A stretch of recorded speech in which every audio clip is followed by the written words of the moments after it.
Pada malam ini, Romo Bobby akan mengajarkan kepada kita bagaimana Santo Yusuf mendidik Tuhan Yesus. Untuk itu, kita doakan satu kali Salam Maria agar supaya roh jiwa kita, akal budi kita dipimpin oleh Roh Kudus dan bimbingan Bunda Maria agar kita mengerti semua pengajaran yang akan diajarkan Romo. Mari kita berdoa. Demi nama Bapa dan Putra dan Roh Kudus. Amin. Salam Maria, penuh rahmat, Tuhan sertamu. Terpujilah engkau di antara wanita, dan terpujilah buah tubuhmu, Yesus. Santa Maria, Bunda Allah, doakanlah kami yang berdosa ini, sekarang dan waktu kami mati. Amin. Dalam nama Bapa dan Putra dan Roh Kudus. Amin.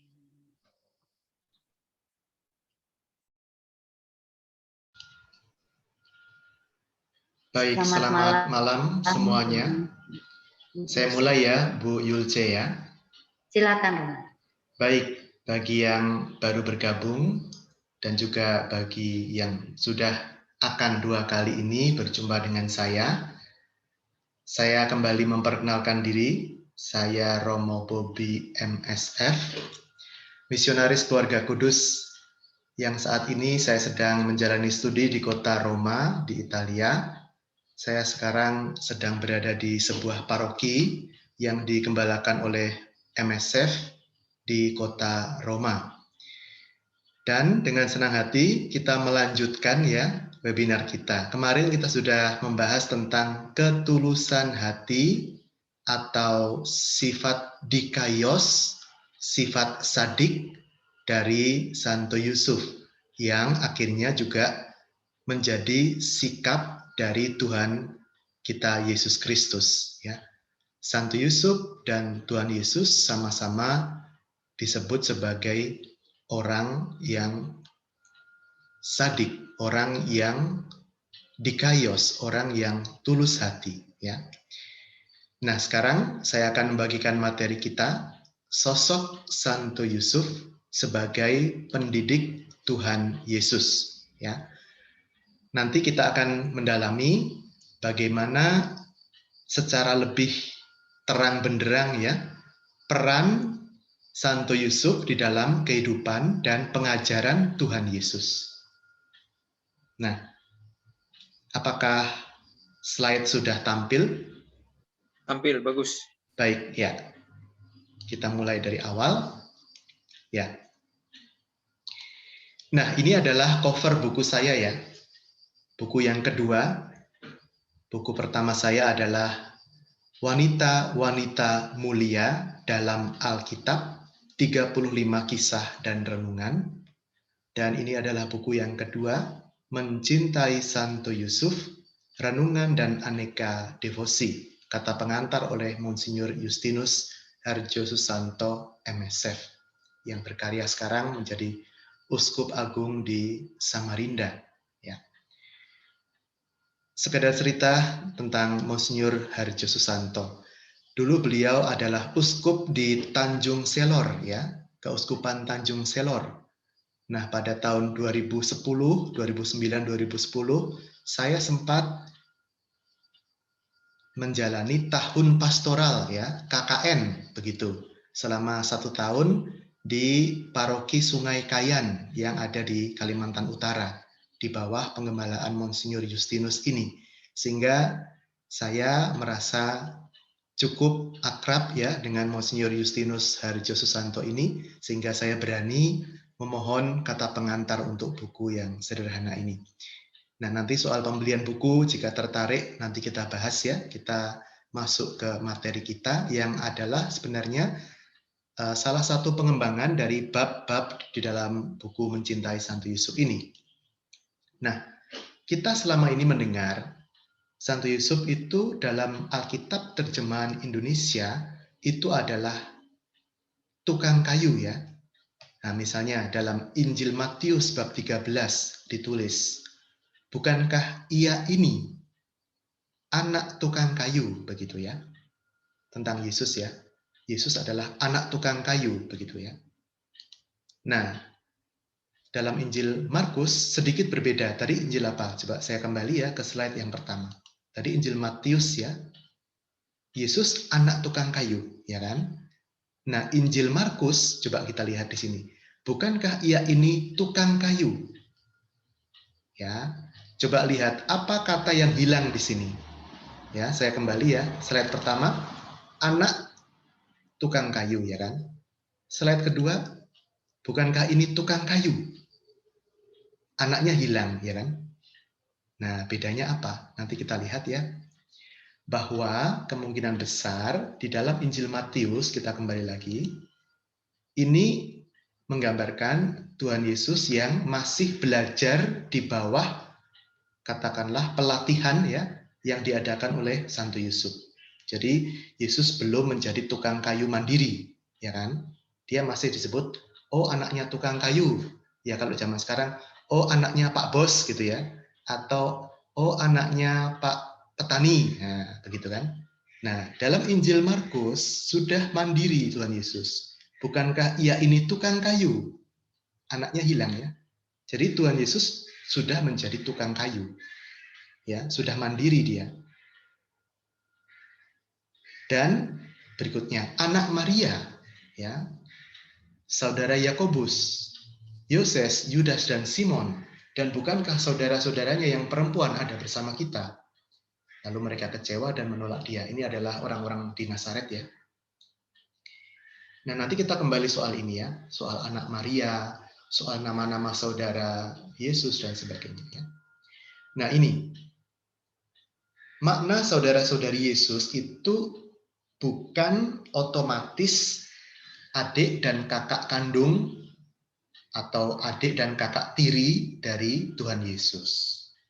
Misalnya ya, di dalam bahasa Ibrani yang adalah bahasa orang Yahudi, bahasanya pada zaman Tuhan Yesus, ya, kata saudara itu artinya bisa macam-macam ya, bisa menjadi paman, bisa keponakan, bisa sepupu dan sebagainya. Misalnya Kejadian bab 13, Lot disebut saudara Abraham. Sebenarnya Abraham adalah pamannya Lot, ya kan? Jadi bukan berarti Lot itu adiknya kandung Abraham, nah, tidak. Ya, jadi kata saudara itu artinya sangat luas begitu, dan sebagainya ya. Nah, tidak ada kata khusus di dalam bahasa Ibrani dan bahasa Aram. Nah, bahasa Aram itu apa? Bahasa Aram itu adalah bahasa sehari-hari keluarga Kudus Nazaret.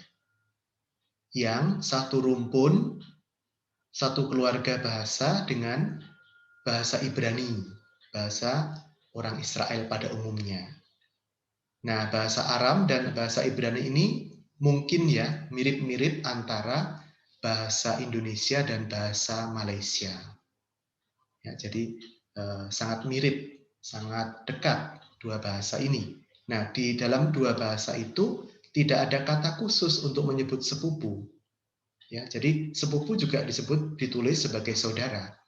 Maka saudara-saudari Yesus itu bisa saja adalah para sepupu Tuhan Yesus. Apalagi kalau kita baca dengan teliti dalam Injil Yohanes bab 19 dituliskan setelah Yesus wafat, Bunda Maria tinggal di rumah seorang murid yang dikasihi Yesus. Yang kemungkinan adalah Yohanes sendiri. Jadi Tuhan Yesus adalah anak tunggal Maria, ya kan? Seandainya Maria itu punya anak-anak kandung lain atau anak-anak tiri yang lain, tentunya setelah ditinggal wafat Tuhan Yesus, Bunda Maria akan diasuh oleh atau ditampung begitu ya oleh anak-anaknya, ya kan? Nah, ini tidak. Baca Injil Yohanes, gitu kan? Yohanes 19. Nah, itu kan ada di situ. Ya, jadi kita tidak sedang mengarang ini ya. Ada bukti Alkitabnya. Nah, kita kembali ke bahasa ya, karena pada intinya Alkitab itu kan soal tulisan. tulisan aslinya bukan bahasa Indonesia, bukan bahasa Inggris, tetapi bahasa, kalau Perjanjian Baru, bahasa Yunani. Kalau Perjanjian Lama, Protokanonika, Taurat, lalu Mazmur, lalu nabi-nabi, itu bahasa Ibrani. Ya. Tekton itu artinya lebih luas dari hanya tukang kayu. Seorang tekton seperti Santo Yusuf dan seperti Tuhan Yesus itu mahir juga memotong dan menyusun batu, membuat atap. Pokoknya bekerja dari bahan-bahan keras. Ya. Nah, sebenarnya saudara-saudari, para suster, mungkin juga ada Romo, Bruder, Frater yang hadir, kita punya kata dalam bahasa Indonesia yang memuat kata Yunani ini. Coba ingat, gempa ada macam-macam kan, gempa bumi ya. Ada gempa tektonik, betul nggak? Nah, gempa tektonik apa? Bukan gempa vulkanik. Kalau vulkanik kan gunung api ya penyebabnya. Gempa tektonik, gempa yang disebabkan oleh gerakan batu bumi, lempeng bumi, ya kan? Nah, maka tekton itu urusannya sebenarnya soal batu juga, ya, bukan hanya kayu. Nah, sejak lama itu manusia sudah pandai mengolah kayu, ya, dan bahan-bahan keras menjadi perkakas. Misalnya ini ada gambar roda gerobak itu atau gerobak itu sudah ada sejak 3.500 sebelum Masehi ya. Sebelum Masehi sudah ada teknologi seperti pembuatan roda ya. Nah, ini juga apa ini? Ini adalah lukisan dinding ya kan? Lukisan dinding di Mesir ya. Oke. Nah, ini juga nih. Wah, ini adalah tank ya. Tank zaman jadul, zaman dulu. Nah, ini dengan roda juga ya. Ini juga ada apa namanya ini untuk mendobrak nih ya, luar biasa. Sudah ada tank ya, zaman dulu sudah ada tank ya, ribuan tahun yang lalu ya. Nah, ini adalah foto, tentunya adalah tukang kayu modern ya. Nah, coba lihat, perhatikan. Seorang tukang kayu, seorang tukang bangunan itu maaf ya, bukan orang bodoh. Ya. Bukan orang yang apa namanya, kerjanya ngawur. Justru sebaliknya. Sangat menuntut kecermatan ya, pekerjaan Santo Yusuf itu dan juga pekerjaan Tuhan Yesus. Karena apa? Kalau kita buat asal-asalan, ukurannya meleset sedikit, gerobaknya bisa berbahaya ya kan? Bisa copot ya. Lewat batu sedikit copot, waduh, kacau ya kan? Bisa ambruk gerobaknya, bisa meninggal penumpangnya, ya kan? Nah, maka pekerjaan Santo Yusuf itu dan pekerjaan Tuhan Yesus itu soal hidup dan mati. Klien ya, konsumen ya. Jadi Santo Yusuf itu seorang yang sangat teliti. Tidak mungkin tidak teliti Santo Yusuf dan juga Tuhan Yesus ya. Nah, ini menjelaskan mengapa Tuhan Yesus itu kalau melihat orang itu dia tahu memperhatikan dengan cermat ya. Oh, ada orang sakit di sana. Oh, ada orang yang membutuhkan pertolongan di sana. Oh, ada orang lapar di sana. Ya. Itu adalah kecermatan yang terjadi berkat profesi yang dihayati sehari-hari di Nazaret. Ya. Ini adalah keutamaan keluarga kudus, keutamaan Tuhan Yesus, ya. Nah, lalu juga bahan-bahan keras itu apa? Juga gading ya. Dalam kitab 1 Raja-Raja dikatakan di sana, raja membuat tahta besar dari gading ya, yang disalutnya dengan emas tua. Jadi gading itu adalah bahan keras yang digunakan untuk menghias istana raja ya, sejak zaman dulu sudah ada. Dan sebagainya ya. Jadi nah, sekarang kita dikit ya, terputus ya. Halo? Ya, terputus tadi dong. Oke, sampai di slide yang mana? Yang Ya, terputus tadi Romo. Sekarang udah pohon masuk. ya, tentang pohon ya. Oke, sebentar ya. Sekarang sebentar saya ganti dulu ke Yang WiFi. ada pohon. Oke ya, saya ganti dulu ke HP saya dalam arti internetnya supaya lebih kuat lagi ya. Oke, karena kadang-kadang begitu ya. Oke, tentang Macet-macet, pohon. Romo. Ya, sekarang sudah baik. Suara saya terdengar? Baik. Oke. Bagus. Oke ya. Apakah ada pohon besar di Israel? Nah, kita baca dari kitab Nabi Yeh. Yeh itu apa sih? Bukan Yesaya ya. Yehezkiel ya kan. Pohon tarbantin dari Basan dipakai untuk dayungmu, geladakmu mereka buat dari tulang gading ditatahkan di cemara dari pantai Kitim. Ya, Basan dikatakan. Basan itu daerah mana yang menjadi asal kayu di sini ya? Basan itu adalah wilayah di sebelah timur Sungai Yordan ya. Kita lihat petanya nanti. Oke. Nah, ini adalah daerah Basan ya.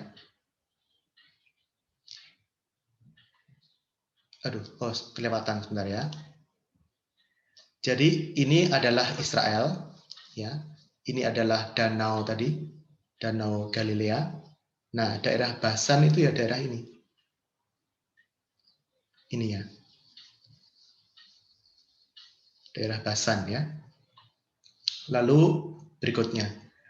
Nah, ini adalah pohon cedar ya, yang berasal dari Libanon, bukan dari Nazaret ya. Pohon cedar itu dari Libanon, yang disebut dalam banyak mazmur ya. Nah, nanti kalau penasaran bisa melihat tanaman pohon-pohon di Alkitab itu apa saja ya. Tentunya ada pohon besar di Israel, tetapi tidak banyak. Sehingga untuk membuat bait Allah di Yerusalem itu diimpor kayu dari luar Israel ya. Jadi Santo Yusuf itu tidak punya cukup kayu yang besar-besar begitu ya untuk membangun. Jadi sebenarnya Santo Yusuf itu pekerjaannya lebih ke batu ya kalau menurut arkeologi sebenarnya. Ini foto Nazaret atau lukisan Nazaret ya tahun 1842. Nah, kita lihat di sini ya. Kering daerahnya, kayu-kayu besar seperti di Kalimantan itu tidak ada ya. Jadi tentunya Santo Yusuf itu sebenarnya lebih dari sekedar tukang kayu ya. Santo Yusuf dan Tuhan Yesus itu serba bisa ya, mengerjakan material keras mereka bisa ya. Oke. Nah, tekton itu terjemahannya yang paling benar sebenarnya tukang serba bisa ya, tukang bangunan serba bisa. Karena mereka mengerjakan rumah yang bahannya adalah batu alam, atapnya jerami dan kayu. Nanti kita lihat ya ilustrasinya. Nah, ini rumah pada zaman Tuhan Yesus. Ya, coba lihat di sini. Rumahnya atapnya seperti ini ya, bukan atap genteng ya. Lalu ada kandang di sini, lihat. Ini ada kandang ya, seperti rumah-rumah di desa-desa di Indonesia ya. Kandang itu menyatu dengan rumah tinggal ya. Sehingga kita ingat kisah Natal ya kan. Bayi Yesus katakanlah tidak mendapat penginapan, akhirnya mendapat apa? Kandang gitu kan. Nah, jangan dibayangkan kandangnya jauh di gua terpencil gitu ya, enggak juga ya.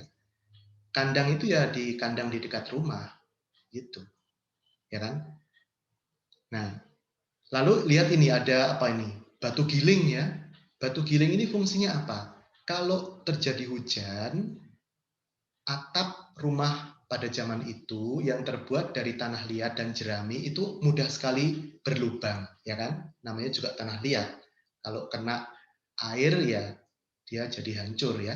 Maka perlu dihaluskan lagi. Nah, ini adalah alatnya untuk menghaluskan atap. Ya. Seperti itu. Nah, nanti ada kaitannya. Kita lihat ini ya, ini jerami ya. Ini jerami. Jerami ini kayu-kayu kecil lalu dari lumpur ya atapnya. Nah, kita ingat mukjizat ketika beberapa orang membawa orang lumpuh ya dengan melubangi atap rumah. Ingat nggak mujizat itu ya? Karena Tuhan Yesus ada di dalam rumah, rumahnya udah penuh sesak, nggak bisa masuk lewat pintu, lewat jendela, akhirnya mereka membobol atap rumah. Nah, tenang saja, pada saat itu tuan rumah tidak akan marah ya, karena memang atap rumah itu gampang aja diperbaiki gitu ya, dibolongi besar pun nggak masalah, ya kan? Tinggal cari jerami lagi, kasih lumpur gitu ya. Nah, coba sekarang disuruh membobol atap rumah di Indonesia ya, dari atap genteng. Waduh, tuan rumahnya bisa marah-marah itu. Gila kalian ya, merusak rumah saya gitu ya. Jadi sebenarnya kisah Injil itu sangat logis ya. Sangat logis, sangat indah, sangat menarik kalau kita tahu juga situasi pada zaman itu gitu ya. Nah, kalau kontemplasi, meditasi, merenungkan Alkitab menjadi lebih tajam kalau kita tahu keadaan pada saat itu ya. Maka sangat penting webinar seperti ini untuk memperdalam iman ya. Sering-sering lihat video YouTube Tanah Suci, Israel, Yerusalem, Nazaret, Kapernaum ya. Itu sangat membantu kita ya. Daripada main game, kadang-kadang ya untuk yang muda-muda ya, boleh main game, tapi jangan lupa memperdalam tentang iman sendiri, iman Katolik. Ya, ini adalah tekton pada zaman itu. Dia pekerjaannya apa? Membuat ini bajak, ya kan? Membuat rumah, membuat kuk, ya, membuat kuk. Pikulah kuk yang kupasang, ya. Itu ada lagu kayak gitu ya, lagu anak-anak ya. Lagu Bina Iman Anak. Nah, itu semua dibuat oleh tekton ya. Jadi tekton itu sangat penting untuk kehidupan pada zaman itu. Setiap rumah tangga itu memerlukan tekton untuk membantu mereka ya. Nah, ini lihat. Santo Beda Venerabilis, Santo Isidorus, Santo Petrus Chrysologus menggambarkan Santo Yusuf sebagai tukang besi. Ya, sementara Santo Ambrosius dan Santo Theophilus melukiskan Santo Yusuf sebagai tukang batu. Mana yang benar? Dua-duanya benar, ya. Seperti yang sudah saya jelaskan tadi. Nah, ini adalah renungan iman ya. Jangan sampai kita webinar hanya soal pengetahuan, tapi kita juga perlu refleksi iman ya. Kita tahu pada zaman Tuhan Yesus dan Santo Yusuf itu banyak pekerjaan yang tidak halal. Misalnya menjadi pemungut cukai, seperti Matius, ya kan, yang bekerja untuk penjajah Romawi, atau menjadi antek-antek Romawi ya, menjadi prajurit yang mengabdi kepada penjajah, ya kan. Tetapi Santo Yusuf dan Tuhan Yesus tidak memilih pekerjaan-pekerjaan seperti itu, ya. Lebih memilih pekerjaan yang jujur, ya kan, yang bermanfaat untuk orang banyak. Nah, seperti itu ya. Jadi sikap berbagi, sikap peduli itu sungguh-sungguh dihayati oleh Tuhan Yesus dan Santo Yusuf. Dan tentu saja Bunda Maria ya. Nah, sekarang kita masuk ke bagian yang selanjutnya ya. Dikatakan dalam Injil Lukas, Yesus makin bertambah besar dan bertambah hikmatnya dan besarnya, dan makin dikasihi oleh Allah dan manusia. Nah, kita lanjut. Jadi sedikit sekali kisah tentang Santo Yusuf dalam Injil ya. Sebelum berusia 12 tahun, kita tidak tahu apa yang diperbuat oleh Santo Yusuf dalam mendidik Tuhan Yesus ya. Juga setelah peristiwa di Bait Allah itu, saat Tuhan Yesus ditemukan sedang berdebat ya atau ngobrol dengan para tetua agama, itu setelah itu nggak ada lagi cerita tentang keluarga kudus, tentang Santo Yusuf maksudnya. Ya. Sampai nanti Yesus berkarya pada usia kira-kira 30 tahun menurut Injil Lukas. Ya. Jadi dari Injil Lukas bab 3 kita tahu bahwa Yesus itu mulai berkarya, mulai keluar dari desa Nazaret itu pada usia sekitar 30 tahun. Dan diperkirakan beliau berkarya hanya selama 3 tahun saja, karena dalam Injil Yohanes ditulis 3 kali Yesus menghadiri Paskah di Yerusalem. Paskah itu setahun sekali, maka kalau 3 kali Yesus merayakan Paskah, berarti minimal ya Yesus berkarya 3 tahun. Itu adalah asal muasal dari perhitungan usia Tuhan Yesus. Ya. Nah, saudara-saudari yang terkasih, kalau ada pertanyaan, jangan segan-segan menulis di kolom chat ya. Tulis aja, nanti kita akan bahas pertanyaannya ya. Jangan yang susah-susah ya. Aduh, capek saya udah ngomong banyak pertanyaannya susah-susah ya. Yang gampang-gampang aja gitu ya. Oke, lanjut. Nah, ini sudah kita lihat ya. Bukankah ibunya bernama Maria dan saudara-saudaranya dan sebagainya. Oke. Tentang Yesus sebagai anak tukang kayu ya. Nah, di Nazaret itu pada zaman itu berdasarkan penemuan arkeologi tidak ada Bet Sefer atau SD, tidak ada juga Bet Midras atau SMP. Kalau di kota besar, misalnya di Yerusalem, ada SD dan SMP ya. Yang ada di Nazaret hanya apa? Sinagoga ya. Sinagoga itu apa sih? Tempat ibadah, tetapi juga tempat untuk belajar membaca. Ya. Nah, bukunya apa? Nah, pada zaman itu belum ada mesin cetak, ya. Jadi bukunya adalah gulungan kitab-kitab suci.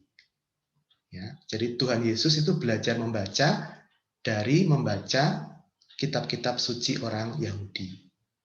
Tidak ada buku novel, buku cerita anak, bergambar, itu belum ada ya. Jadi Tuhan Yesus itu belajar alfabet kemungkinan besar juga dari Taurat ya, dan kitab para nabi serta kitab Mazmur. Nah, selain itu, selain belajar di sinagoga, tentunya Tuhan Yesus menerima pengajaran di rumah ya, dari keseharian sebagai tekton, sebagai tukang kayu dan bangunan tadi. Nah, menarik sekali bahwa apa yang diajarkan oleh Santo Yusuf itu pada akhirnya melekat sungguh dalam benak Tuhan Yesus, sehingga ketika Tuhan Yesus berkarya pada usia sekitar 30 tahun, beliau memakai keseharian tekton untuk mengajar. Nah, kita lihat ya. Nah, ini Lukas bab 6.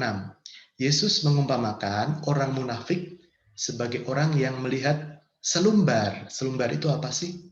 Serpihan kayu, ya kan? Namun tidak melihat balok di mata sendiri. Ya, ini kan dunia tukang kayu ya. Coba lihat, ya kan? Tentunya Tuhan Yesus ketika bekerja dulu membantu Santo Yusuf itu mungkin pernah matanya pedih ya, terkena serpian kayu gitu kan. Kalau dalam bahasa Jawa kelilipan ya. Nah, karena itu, karena pernah kelilipan itu, lalu Tuhan Yesus ingat, aduh, pedih sekali itu kalau mata kena serbuk kayu ya. Nah, seperti itu ya. Balok ya, kesehariannya Tuhan Yesus kan dengan kayu. Ya kan? Nah, ini juga Lukas bab 6.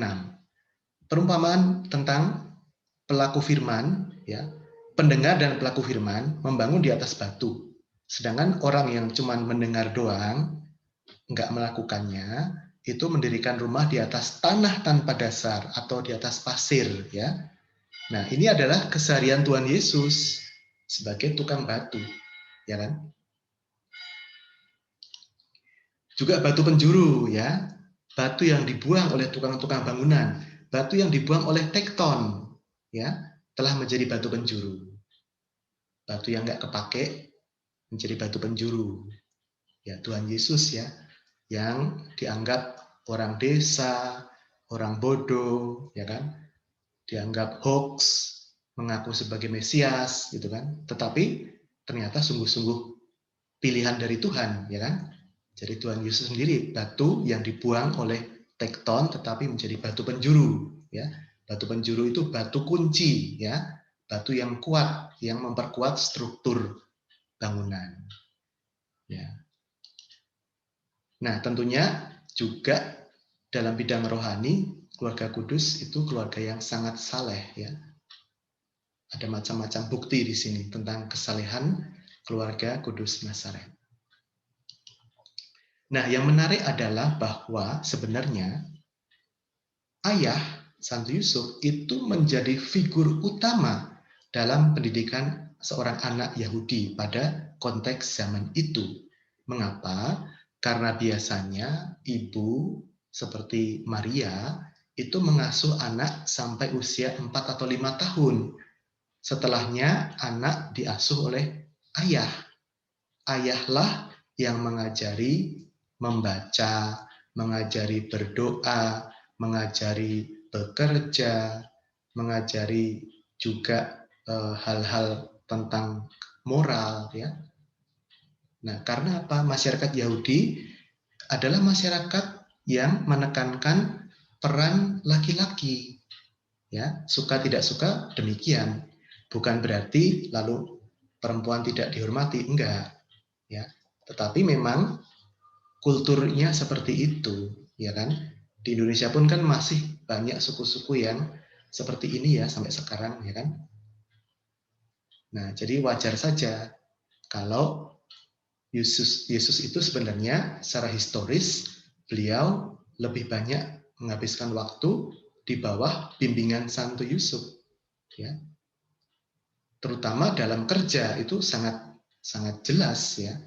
Dalam kerja sebagai tukang kayu tentunya dengan Bapak Yusuf, ya kan? Bukan dengan Bunda Maria, jelas sekali, ya. Kita tidak bisa mengesampingkan fakta historis ini, ya kan? Tentunya Bunda Maria juga punya peran yang sangat besar, tetapi Santo Yusuf juga punya hal yang sama, peran yang besar juga, gitu. Maka menjadi aneh kalau kita dalam tanda petik kita lupa menghormati Santo Yusuf, ya. Jangan sampai seperti itu, ya, karena dalam hidup Tuhan Yesus, Santo Yusuf itu sangat-sangat vital, ya, perannya, ya. Jangan sampai kita lupakan, ya. Nah, ini tadi, ya. Sebagai seorang ayah Yahudi, Yusuf mengajari Yesus berdoa. Dikatakan dalam kitab Ulangan bab 6, setiap fajar ayah dan anak menghadap ke arah Yerusalem. Ini adalah kiblat orang Yahudi, ya. Kalau saudara-saudari kita Muslim kan punya kiblat juga, ya. Kiblat itu apa sih? Arah berdoa, ya kan? Nah, arah berdoa untuk orang Yahudi ya ke Bait Allah yang ada di Yerusalem, ya kan? Mengucapkan Shema Israel 3 kali sehari. Pagi, tengah hari, dan petang. Lihat Mazmur 55. Jadi, Santo Yusuf itu yang membimbing Tuhan Yesus berdoa, ya. Nah, Shema Israel itu apa sih? Dengarlah hai orang Israel, Tuhan itu Allah kita, Tuhan itu Esa. Kasihilah Tuhan Allahmu dengan segenap hatimu, dan dengan segenap jiwamu, dan dengan segenap kekuatanmu. Ini adalah perintah pertama dari 2 perintah utama Tuhan Yesus, ya kan? Nanti Tuhan Yesus menambahkan perintah kedua, dan kasihilah sesamamu manusia seperti dirimu sendiri. Ya, jadi sebenarnya Shema Israel itu menjadi juga katakanlah bahan pengajaran Tuhan Yesus ketika dewasa nanti, ya. Nah, ini apa ini? Waduh, apa ini, ya? Kok seperti tabung, ya? Ada kayunya. Nah, ini adalah mezuzah. Mezuzah itu adalah hiasan di pintu rumah orang Yahudi, ya. Adalah kotak dekoratif yang di dalamnya berisi perkamen atau gulungan bertuliskan Shema Israel. Nah, kita lihat, ya, mezuzah seperti apa. Biasanya saat orang Yahudi itu keluar masuk rumah, itu menyentuh mezuzah, ya, sambil berdoa, Tuhan akan menjaga keluar masukmu dari sekarang sampai selama-lamanya. Mazmur 121. Ya.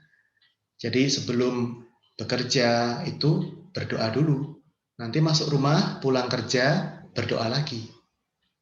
Nah, itu adalah mezuzah ya, fungsi mezuzah untuk mengingatkan yang orang Yahudi yang keluar dan masuk rumah.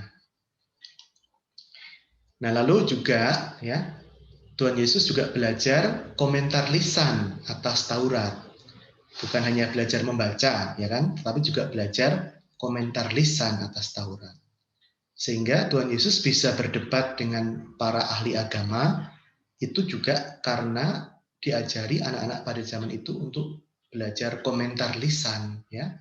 Jadi bukan cuma baca doang, tapi bisa juga menjelaskan, ya, bisa memberi semacam penjelasan singkat untuk teman-temannya sendiri, gitu kan. Nah, seperti itu ya. Nah, ini adalah pakaian orang Yahudi modern ya. Kita tidak bisa mengatakan ini pakaian pada zaman Tuhan Yesus, enggak. Tetapi ini adalah orang Yahudi modern memakai ini apa? Ini adalah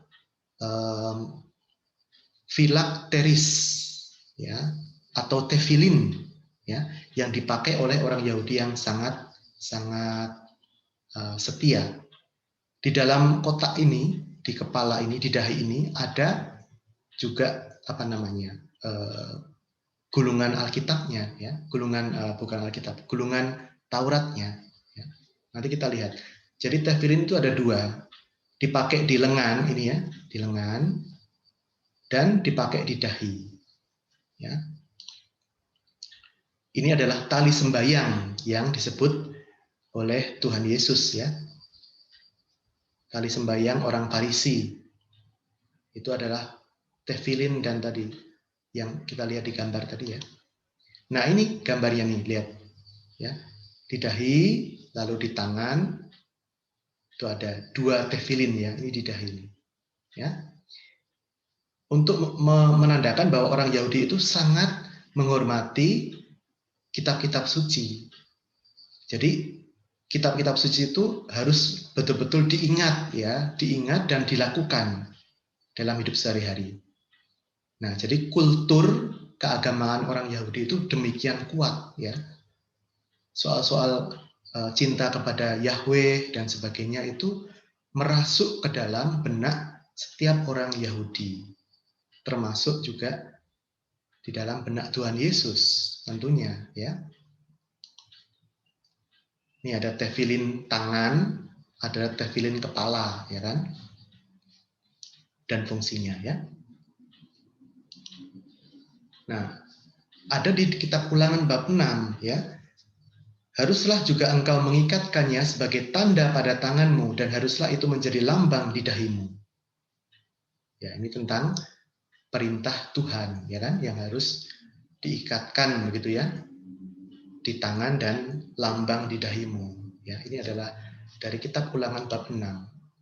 Maka Yesus menjadi pribadi yang betul-betul akrab dengan kitab-kitab suci karena memang didikan keluarga Yahudi yang taat itu seperti itu ya. Juga dalam perbuatan cinta kasih, karena keluarga Yahudi yang saleh itu di sore hari setelah selesai bekerja mereka mengunjungi tetangganya yang sakit, yang miskin dan sebagainya. Nah, ini adalah pendidikan yang dilaksanakan oleh Santo Yusuf dan Bunda Maria untuk Tuhan Yesus ya.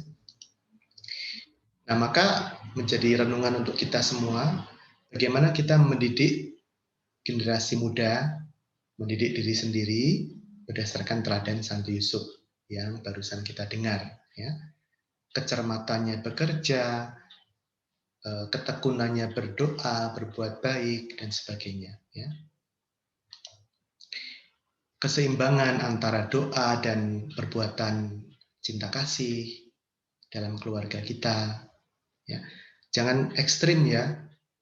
Ekstrim itu aku menolong orang tapi nggak pernah berdoa, atau jarang ke gereja, atau jarang baca Alkitab, ya itu ekstrim. Ya, harus seimbang. Ya. Nah, ini sudah berakhir materi saya. Saya bisa dihubungi melalui berbagai macam sarana ya. Keluarga Katolik dalam kurung Romo Bobby MSF ya, channel saya. Ini buku saya yang pertama, diterbitkan oleh Canisius. Tipis saja, tetapi sangat gurih ya menurut saya, dan juga menurut beberapa yang sudah membaca, karena memang pengajaran di sini sangat sederhana, sangat singkat, dan bukunya tipis ya, hanya 77 halaman kalau nggak salah. Dibaca semalam pun bisa, tapi jangan. Nanti nggak ada yang didapat kalau dibacanya seperti ngebut begitu ya. Oke, demikian. Saya kembalikan ke moderator.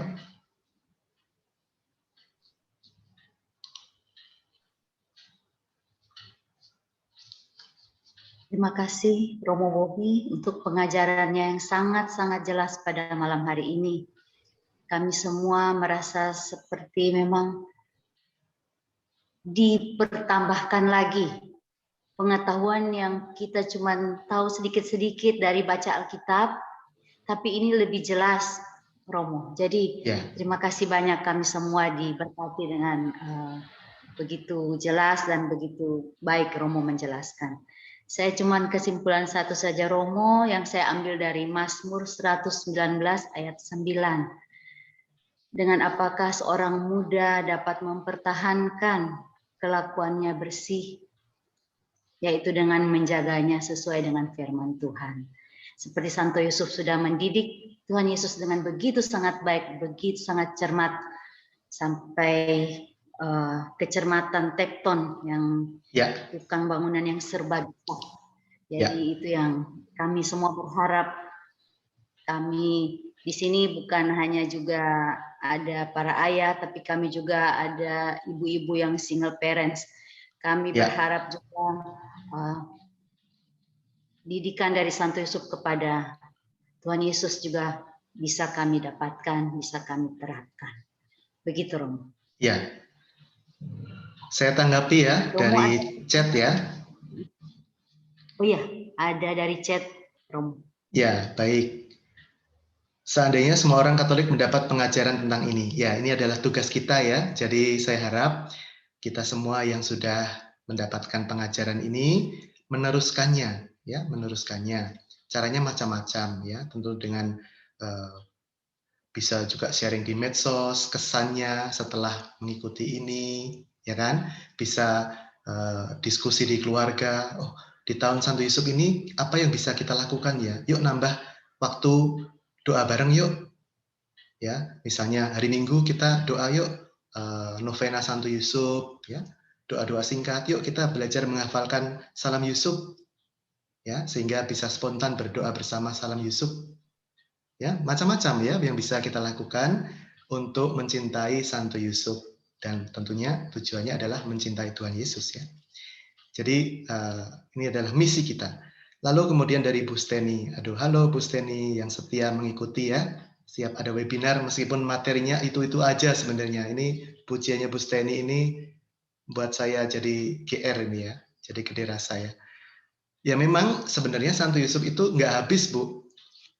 Kita bahas itu nggak habis itu, seminggu pun nggak habis karena materinya sebenarnya masih ada ya, hanya sayangnya dalam bahasa Inggris, dalam bahasa Italia dan sebagainya ya.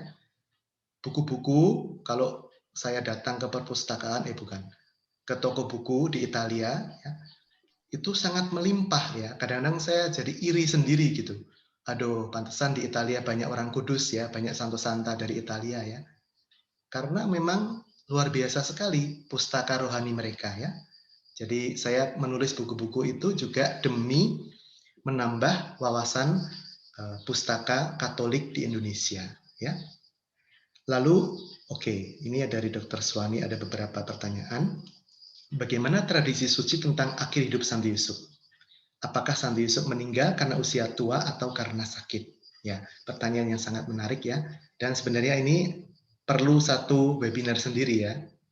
Saya tawarkan nanti kepada kelompok doa kalau mau tentang wafat Santo Yusuf, bisa satu webinar dengan devosi-devosi Santo Yusuf. Singkatnya begini, Injil tidak memberikan informasi mengenai kapan Santo Yusuf itu meninggal, tetapi diperkirakan dari beberapa ayat ya, dari beberapa kejadian yang terekam dalam Injil kelihatan sekali bahwa Santo Yusuf itu tidak hadir lagi ketika Yesus mulai berkarya. Misalnya ketika Yesus dan Bunda Maria mendatangi pesta perkawinan di Kana, tidak ada Santo Yusuf di sana, ya kan? Nah, lalu juga tadi ditulis, bukankah ia ini tukang kayu, anak Maria? Ingat ya, dalam Injil Markus tadi kalau nggak salah bab 6. Kenapa Yesus disebut anak Maria? Kenapa tidak ada di situ anak Yusuf dan Maria? Ya, karena kemungkinan besar pada saat itu Santo Yusuf sudah wafat. Ya. Nah, seperti itu ya. Jadi penyebab wafatnya Santo Yusuf kita tidak tahu. Usia kapan tidak tahu, tetapi diperkirakan beberapa tahun sebelum Yesus berusia 30 tahun, itu Santo Yusuf sudah wafat. Ya. Oke, dalam pengajarannya, Yesus juga memakai perumpamaan dari pertanian, benih yang mati, pohon ara yang bertunas, biji sesawi. Apakah Yesus juga tukang kebun, atau Santo Yusuf juga tukang kebun, petani, begitu ya? Terima kasih, Romo. Baik, jadi mungkin juga keluarga Santo Yusuf itu punya lahan pertanian juga ya, tetapi pekerjaan utama tetap adalah tukang bangunan tadi ya, tukang kayu dan bangunan ya. Dan tentunya Tuhan Yesus itu adalah seorang pengajar, pengkhotbah yang sangat cerdik, sangat bijaksana. Beliau menggunakan hal-hal yang sederhana yang bisa dipahami oleh pendengarnya. Begitu. Sehingga pengajaran Tuhan Yesus itu bisa dipahami oleh orang-orang yang sederhana. Demikian ya. Kemudian tentang Rosario Santo Yusuf ya. Adakah lembaran urutan peristiwa Rosario Santo Yusuf? Berikut detail peristiwanya dan gambarnya. Di mana bisa mendapatkannya? Wah, ini membuka kesempatan saya untuk promosi ini ya. Karena semuanya itu ada di buku Mencintai Santo Yusuf. Ya, ada semua di situ. Dan juga ada juga bisa diminta di kelompok ini ya, dari panitia bisa memberikan PDF-nya dari materi-materi 2 hari ini ya. Lalu jangan khawatir kalau Anda mendapati ada versi lain dari Rosario Santo Yusuf. Dalam Gereja Katolik, devosi itu bukan liturgi ya. Kalau liturgi itu ketat sekali aturannya. Liturgi itu misalnya apa? Sakramen, ya kan? Misa itu sangat ketat, diatur secara ketat, ada buku-buku resminya. Tetapi devosi justru lahir dari umat dan untuk membantu umat berdoa. Anda semua boleh menulis doa devosi sendiri, asalkan masuk akal, ya, dan tidak melanggar atau bertentangan dengan ajaran gereja, begitu ya. Jadi namanya devosi Santo Yusuf itu ada macam-macam. Juga Rosario Santo Yusuf ada yang untayannya itu berbeda dari Rosario yang barusan kita doakan, ya. Salam Yusuf itu juga ada macam-macam versi, tetapi intinya adalah penghormatan kita kepada Santo Yusuf. Jadi apapun bentuk rosarionya, apapun doanya, yang penting hati kita dalam berdoa. Ya, jangan lalu bingung. Aduh, Romo berarti yang saya doakan itu salah ya? Waduh, nggak ada itu doa devosi yang salah ya? Nggak ada. Ya salah kalau itu sesat ya kan. Tetapi kalau hanya untayannya beda, pengarangnya beda, romonya beda, itu nggak apa-apa. Ya.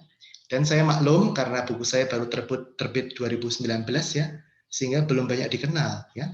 Saya sengaja memilih bentuk rosario yang sederhana, yang seperti rosario Bunda Maria. Ya. Bahkan rosario Santo Yusuf itu bisa aja Salam Maria dikombinasi dengan Salam Yusuf. Ya. Salam Maria lalu Salam Yusuf, itu bisa. Peristiwa pertama pakai Salam Maria, peristiwa kedua Salam Yusuf. Itu juga boleh, ya. Tidak ada aturan yang sangat ketat, ya kan? Dan sebagainya, ya. Oke, lalu apa asal-usul dari kata Natal? Wah, tentang Natal tadi saya sebut ya, tentang kandang ya kan. Natal itu kan ya kelahiran ya kan. Natalizia kalau dalam bahasa Italia ya. Itu jadi dari dies natalis, yaitu bahasa Latin ya. Dies hari natalis kelahiran. Kalau Natal dari bahasa Latin ya. Bagaimana cara mendapatkan bukunya? Waduh, ini buku saya bakal laris ini ya. Mudah sekali, bisa membuka PT Canisius ya, Canisius Yogyakarta, ya kan? Bisa mengetik di Google atau di Mozilla Firefox, di Opera dan sebagainya, judul buku saya, Mencintai Santo Yusuf, Romo Bobby. Nanti akan muncul di sana ya. Ada di Shopee, ada di Tokopedia juga, ya. Ada di Gramedia digital ya, bukan toko buku Gramedia ya, Gramedia digital. Jadi Anda di luar negeri juga bisa mendapatkan versi digitalnya. Oke, nah ini ada informasi juga ya. Nanti saya sarankan untuk kelompok ini memesan bersama-sama saja. Ada nomornya di sini Pak Arief Gunawan ya, dan sebagainya. Oke, kalau ada yang ingin bertanya, silahkan ya, bisa open mic sejauh ada waktu ya. Kalau sudah capek malam, nggak apa-apa. Terima kasih Romo Bobby. Di Zoom pada malam hari ini ada Romo Niko tergabung dengan kita. Selamat malam Romo Niko. Selamat malam Ibu Yulce. Ya, sehat-sehat Romo. Sehat Ibu. Buonasera Padre Bobby. Buonasera Padre Nico. Terima Come kasih sta? banyak. Bene, bene. Waduh, keren ini ya, Romo Nico. Sto seguendo. Oke, grazie di cuore. Terima kasih dari hati terdalam, Romo. Molto molto bene, molto bene. Molto interessante. Sangat Ya, menarik kita kata dengerin beliau. aja, bagus ini. Biar lebih enak ini, dengerin terus. Lanjut Iya, iya, Romo, iya. Benar, kita jadi pendengar yang baik aja, Pak Gustin. Iya. bagus ini. Baik, Romo Niko, suatu kehormatan bahwa saya yang masih pemula ya, didengarkan oleh Romo Niko. Terima kasih banyak. Io sono fiero di te, molto fiero. Grazie, ya katanya saya bangga dengan Anda, kata Romo Niko ya. Terima kasih Romo. Ya. Silakan kalau ada yang ingin bertanya ya. Para suster juga boleh ya bertanya apapun. Tidak ada pertanyaan yang salah ya, jangan malu ya. Tidak ada pertanyaan yang keliru ya. Ya Romo, nama Oke. saya Yosef. Wah, luar biasa. Ya, Pak Yosef, silakan. Tapi selama ini tidak kenal dengan Yosef. Jadi 2 hari ini luar biasa. Sangat luar biasa. Baik. Jadi Pak Yosef. Yosef selama ini tidak ada Yosef. Ya, Pak Yosef, saya tambahkan sedikit informasi ya.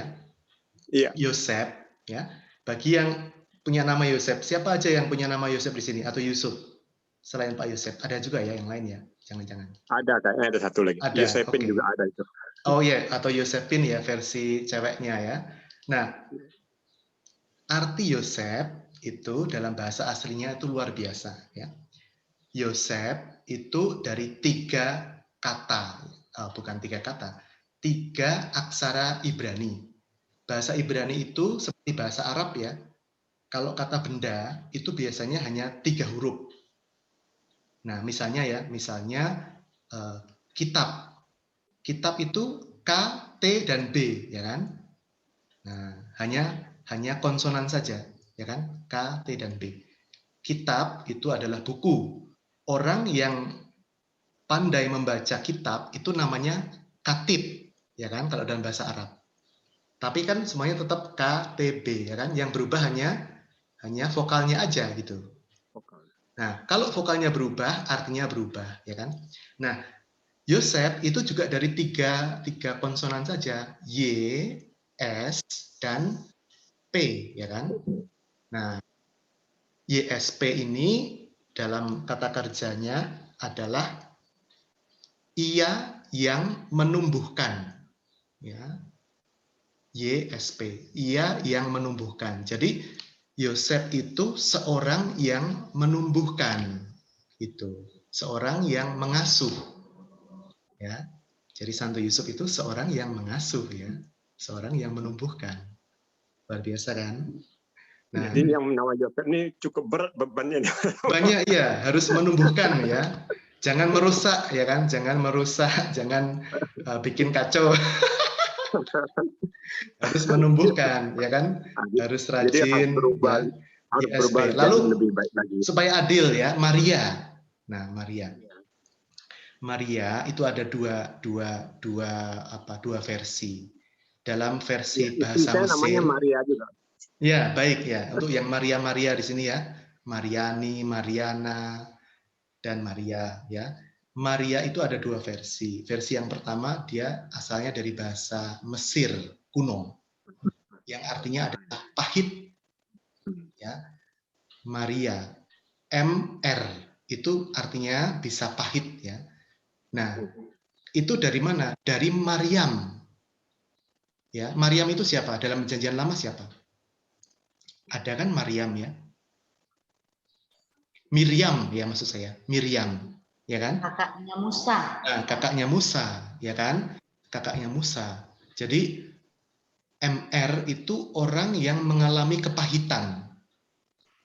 Kan pahit ya, artinya penderitaan gitu ya. Jadi Bunda Maria itu bisa jadi arti namanya adalah seorang wanita yang mengalami kepahitan, ya, mengalami banyak penderitaan, ya kan? Dikatakan sebuah pedang akan apa? Ingat nggak? Sebuah pedang akan Buyur C, Menembus ingat? jiwamu. Menebus jiwamu. Iya. Jadi Bunda Maria itu Maria Adolorata, Maria yang menderita, yang hidupnya penuh dengan kepahitan. Ya, oke, itu baru satu versi ya. Versi yang kedua, Maryam itu artinya adalah dia yang dikasihi. Nah, kalau yang ini dari bahasa Ibrani, ya, dari bahasa Yahudi, orang Yahudi, ya. Jadi Bunda Maria itu sekaligus, ya, kalau kita ambil dari dua bahasa tadi, dari bahasa Mesir kuno, MR, itu adalah dia yang mengalami kepahitan, penderitaan, tetapi juga dia yang dikasihi. MRY, dia yang dikasihi. Dikasihi oleh siapa? Dikasihi oleh Yahweh, dikasihi oleh Tuhan. Itu ya. Nah, jadi ini juga menjelaskan, nah nanti tolong juga beli buku saya yang pertama, 35 wanita mulia dalam Alkitab, karena di situ akan ketahuan banget ya bahwa dalam Alkitab itu banyak Maria. Ingat nggak? Ayo, siapa aja Maria dalam Alkitab? Satu. Ayo, siapa yang bisa jawab? Maria Kleopas. Magdalena. Maria Magdalena. Satu ya, Maria Ibu Tuhan Yesus dulu lah, ya kan? Dua, Maria apa? Magdalena. Terus siapa? Maria Saudara Marta. Betul. Siapa lagi? Maria istri Kleopas. Maria iya. Ya. Nah, kenapa banyak nama Maria dalam Alkitab? Ya, karena ada kaitannya dengan kakaknya Musa tadi yang namanya adalah siapa? Namanya Miriam, ya kan? Nah, jadi orang Yahudi itu ketika memberi nama, mereka mengambil nama-nama tokoh suci, ya kan? Nah, salah satu nama tokoh suci perempuan yang populer adalah tadi kakaknya Musa, ya kan? Miriam. Nah, jadi Bunda Maria itu kemungkinan besar adalah nama ya yang diambil dari nama kakaknya Musa tadi. Makanya banyak Maria dalam Perjanjian Baru karena mereka mengambil dari Perjanjian Lama. Gitu ya. Nah, jadi sebenarnya ini saya sedang juga menulis satu draft buku ya, entah kapan terbitnya, mudah-mudahan umur panjang. Arti doa Salam Maria, sejarah dan makna doa Salam Maria. Nah, apa yang barusan saya jelaskan adalah bagian dari draft buku ini. ya. Jadi tentang Maria, tentang asal-usul setiap kata dari doa Salam Maria itu sedang saya jelaskan ya. Mudah-mudahan umur panjang sehingga bisa menulis ya tentang makna doa Salam Maria. Begitu ya. Sambil menunggu inspirasi dari langit, ya silakan membeli dulu buku-buku saya ya, sekali lagi promo. Supaya laris untuk membantu pendidikan calon imam ya. Jadi bukan untuk saya, tidak ada satu peser pun yang masuk ke kantong saya, semua untuk gereja ya. Mantap. Mantap. Oke ya. Boleh siap-siap Pak Kusnan dikumpul, kolek. Udah nanti kita kumpul aja, udah pokoknya beli jadi aja. begini. Kolek Pak. Buku saya itu yang pertama belum terlalu laris ya. Baru terjual sekitar kalau nggak salah 300 eksemplar. Tapi kalau yang Santo Yusuf, karena tahun Santo Yusuf sudah terjual 1000 eksemplar. Jadi masuk cetakan kedua, ya. Nah, nanti silakan digencarkan pembelian buku-buku itu, ya, sehingga bisa cetakan ketiga dan sebagainya, ya. Untuk Santo Yusuf ya, bukan untuk saya. Jadi silakan beli untuk kado, ya kan? Pasti beli, ya. Pasti beli. Dihadiahkan ke romo-romo, suster, uskup yang Anda kenal, belikan buku saya, berikan kepada mereka, ya. Mantap, gitu. Mantap. Untuk kita Santo share Yusuf, ke grup-grup, ya, Romo. bukan untuk saya, ya. Kita share ke grup nanti. Ya, Ya silakan ya. nih beli nih, ramai-ramai beli. Silakan. Ya, silakan kalau ada pertanyaan lagi, ya. Ada pertanyaan itu Romo? Boleh. Dari ya. Ibu Ana. Oke. Kalau orang Katolik dan non-Katolik yang tidak menggunakan nama orang kudus, bentar ya. Apakah setelah dipanggil menghadap Tuhan jiwanya tidak ditolong oleh orang kudus? Oke, saya mengerti ya. Jadi maksudnya begini ya, misalnya ada orang namanya itu Tono, begitu ya. Tono dia simpatisan Katolik, belum sempat dibaptis sehingga nggak punya nama baptis. Apakah nanti ketika meninggal tidak ditolong jiwanya? Ya, sebenarnya enggak juga. Karena keselamatan itu adalah satu misteri, ya. Dan Tuhan kita itu Tuhan yang berbelas kasih, ya kan? Nama baptis itu kalau orangnya juga tidak melakukan ajaran Tuhan, ya berat juga, ya kan?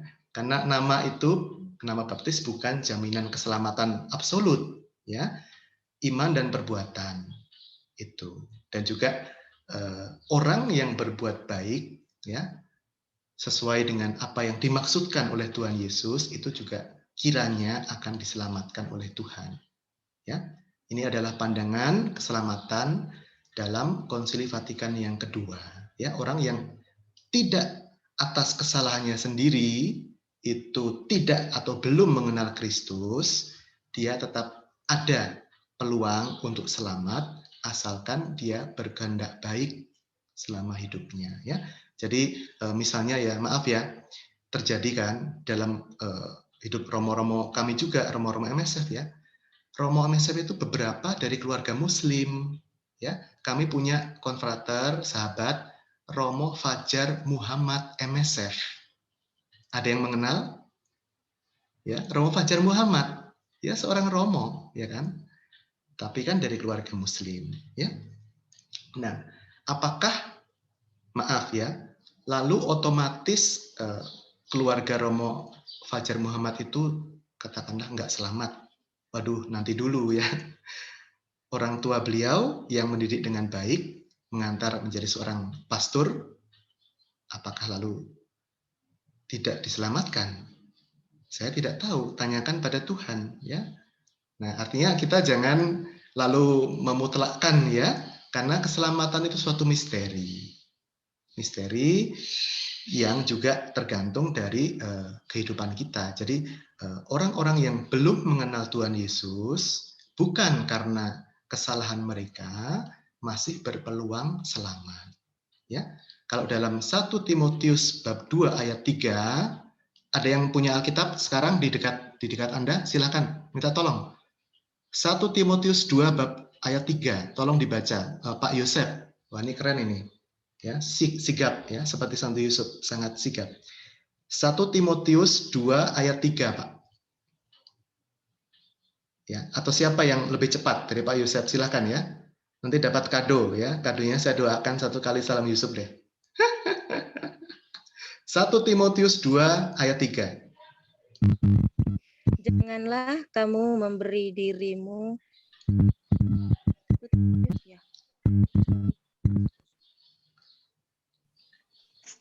Ya, oke. Oke ya. 1 Timotius 2 ya ayat 3, lanjut ya. Itulah yang baik, yang berkenan kepada Allah juru selamat kita. Lalu ayat 4 ya. Yang menghendaki supaya semua orang diselamatkan dan memperoleh pengetahuan akan kebenaran. Ayo. Ayat 4 ya. Yang menghendaki supaya semua orang, ya. Jadi kehendak Allah, kehendak Yesus, kehendak Roh Kudus itu supaya semua orang diselamatkan dan memperoleh pengetahuan akan kebenaran. Ya kan? Tetapi oleh karena kondisi di dunia yang tidak selalu katakanlah mendukung pewartaan Injil, maka sampai sekarang pun ada di banyak negara gereja itu praktis tidak bisa masuk, ya kan? Tetapi Allah menghendaki supaya semua orang itu selamat. Ya, jadi orang-orang yang belum mengenal Kristus itu ada tempat juga di dalam keselamatan, ya kan?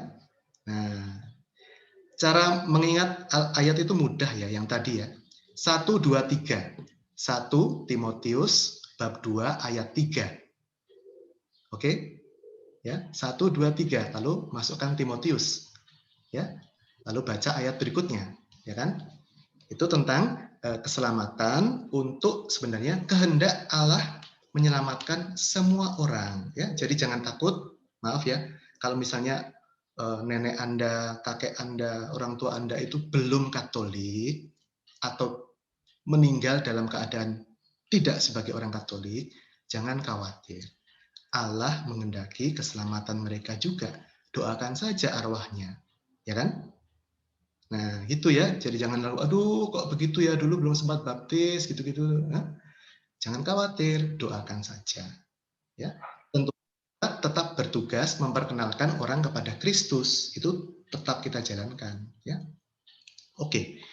Lalu malam Romo, saya mau nanya, kenapa ada pembuatan patung Santo Yusuf yang lagi tidur miring ke samping? Wah, ini perlu webinar yang lain, Pak. Ini perlu webinar yang lain, nggak sempat saya jelaskan.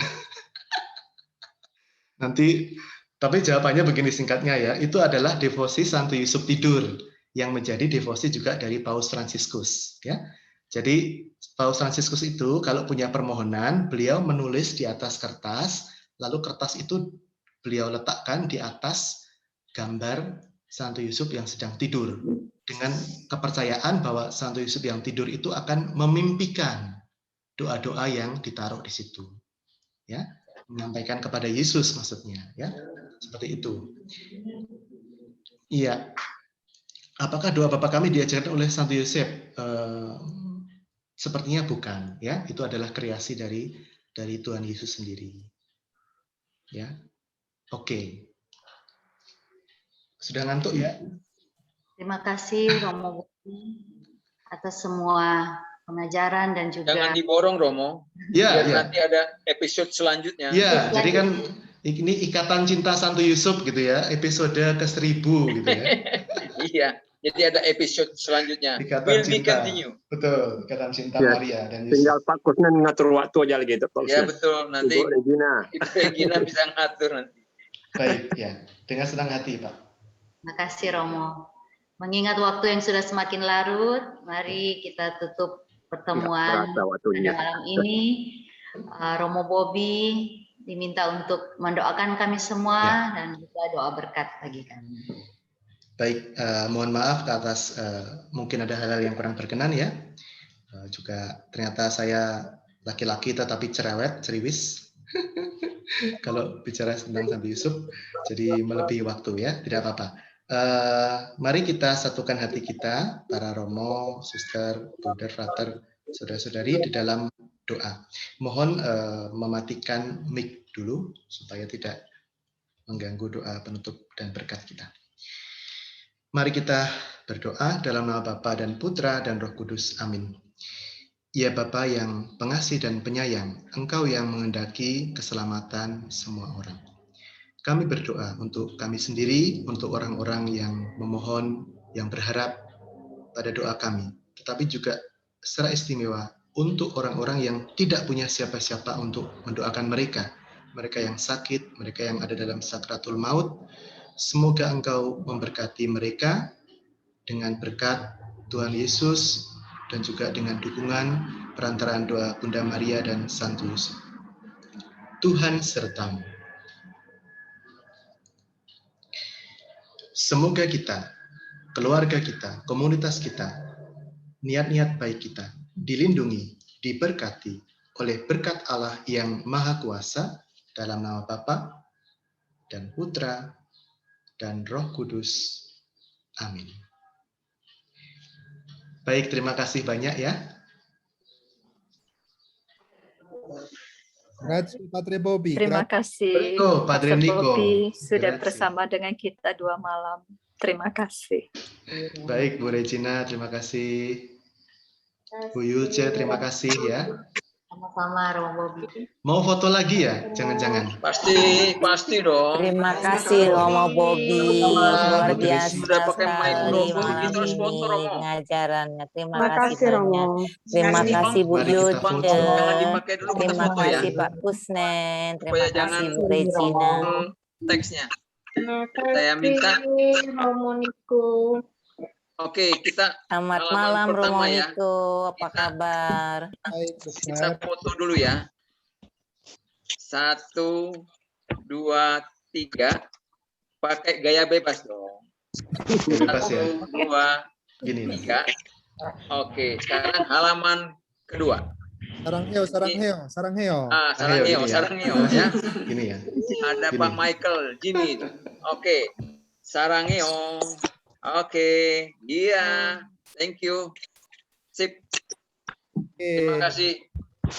Terima kasih Pak Pak Kusnen. Kusnen. Terima kasih Pastor Niko. Terima Ada yang mau kasih, disampaikan Pastor. Pastor Ya. Niko? Makasih. Akan ngobrol Niko, dengan silakan, Pastor Pastor Niko. Bobby. Selamat siang. Terima kasih banyak. Selamat beristirahat. Bu Reni. Terima kasih. Selamat kasih, Romo. Terima kasih Ya, semua.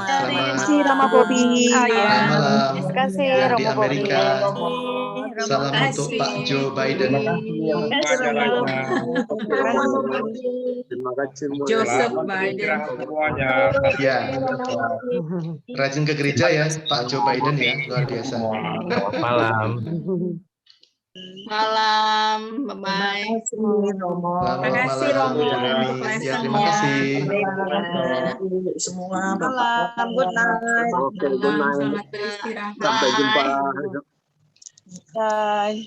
Bye. Selamat malam. Baik, terima kasih. To be continue ya, Romo ya.